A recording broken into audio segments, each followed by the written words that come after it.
nandito ako sa Rolling Thunder. Nung bata ako, minsan din ako nangarap. Lumaki akong hirap sa buhay. Araw-araw kong nakikita kung paano nagsusumikat sina mama at papa. Para lang may maihain sa hapag. Kahit madalas sila na lang ang natitira na halos wala na.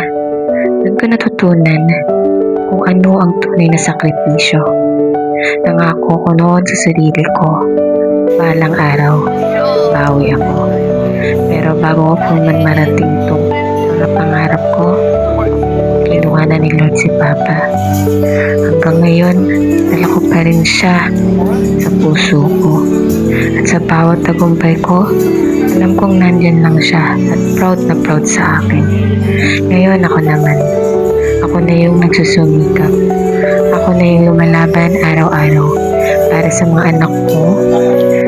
Kasi sila ang dahilan kung bakit kahit pagod na ako, patuloy pa rin akong bumabangon. Hindi madali kasi single mom ako. Pero araw-araw kong pinapatunayan sa sarili ko na kaya ko.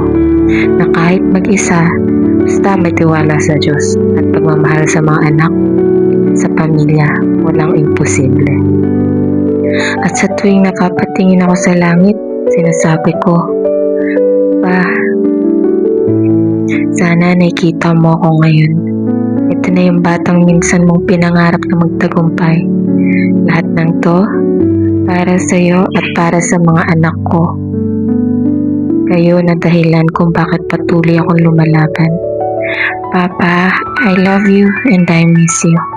Miss ko na mga pangaral mo, lalo na yung boses mong lagi nagpapaalala sa akin kung gaano kahalaga ang magpakatatag sa buhay.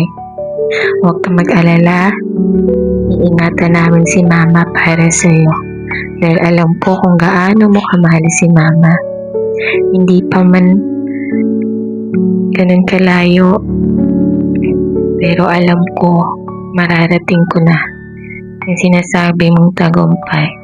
Konti na lang, Papa, at mapapatunayan ko na rin ang sarili ko, hindi para sa iba, kundi para sa sarili ko, sa pamilya ko, at sa mga anak ko. Pa, kung nasan ka man ngayon, miss na kita. I love you, Pa.